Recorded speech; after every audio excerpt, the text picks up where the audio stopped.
This is an MCP 5-minute moment, brought to you by the Massachusetts Department of Environmental Protection's Bureau of Waste Site Cleanup. My name is Paul Locke. In this episode, we ask, how are the risk-based concentrations of the MCP calculated? Before we can answer that question, we have to ask, well, what is risk? For our purposes, we can simplify the equation or the concept to risk is a function of the hazard posed by the chemical and the exposure that somebody has to the chemical. When we think about the hazard a chemical poses, we're really asking, how bad is it for us? There really is no such thing as a non-toxic chemical. The question becomes, where from very, very benign to very, very toxic does it fall in that gradation?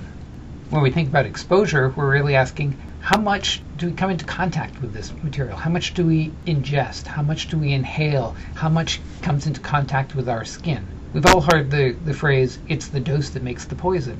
And this is what we're looking at. What is the dose? How much of it are we exposed to?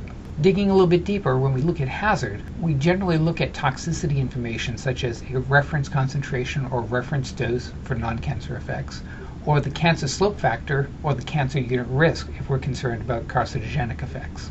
The toxicity information used by MassDEP is generally developed by the U.S. Environmental Protection Agency and published in the Integrated Risk Information System, or IRIS. When we talk about exposure, we're looking at the activities that lead us to take the chemical into our body. It may be inhaling contaminated air. It may be drinking contaminated water.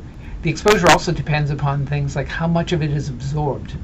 It's not sufficient to look at how much is inhaled, but how much passes through your lungs and gets into the bloodstream. These calculations also take into account things like body weight and how often, how frequently, in numbers of hours per day or days per week or weeks per year or years in your lifetime that you may be coming into contact with this material. Now let's take a moment to look at the implications for this relatively simple equation.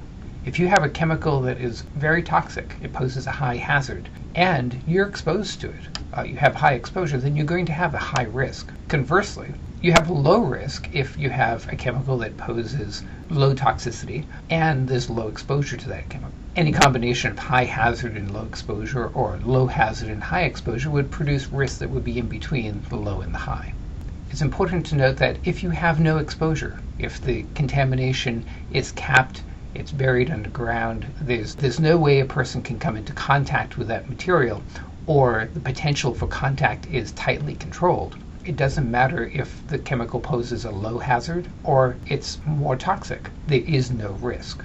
So now we're going to take the general equation and give it some more detail. We'll replace the word risk with the term hazard index, which is a measure of non-cancer risk. Instead of hazard, we'll use the reference dose, which is generally a US EPA estimate of a safe or no effects level for a particular chemical. And as you see, the exposure is actually the result of a number of terms that get to how much of the chemical are you coming into contact with. And that includes the chemical concentration, how much is absorbed, the person's body weight, the frequency and duration of exposure, and in this case, for direct contact with soil, how much soil somebody actually ingests incidentally as they come into contact with it. If the exposure that you're concerned about is equal to or less than the reference dose, the safe level, then the hazard index would be equal to 1 or less than 1, and that would indicate that the exposure does not pose a potential health risk. So now if we want to calculate a concentration of a chemical that would not pose a potential health risk, all we have to do is rearrange this equation. We want to solve for the risk-based concentration, so we move that to the left, and the target hazard index is the risk management criteria that we will use to set the safe level. We then fill in all the rest of the terms in the equation. They're flipped numerator to denominator because we flipped the equation to solve for the risk concentration. I said earlier that a hazard index of 1 means that exposure is at the safe level. We're actually going to use a target hazard index of 0.2, which is 20% of the no effects level. The chemicals benzene and nickel have different standards because of these two factors, the reference dose, which is a measure of a chemical's toxicity, and the absorption factor, how much of a particular chemical actually enters the body. You see that the reference dose is in the numerator, which means the higher the reference dose, the less toxic it is, and the higher the risk-based concentration is. On the other hand, for the absorption, the higher the absorption factor, the lower the risk-based values. The rest of the exposure factors stay constant within any given set of standards, but terms like the frequency and duration of exposure will differ from the S1 standards to the S2 standards to the S3 standards.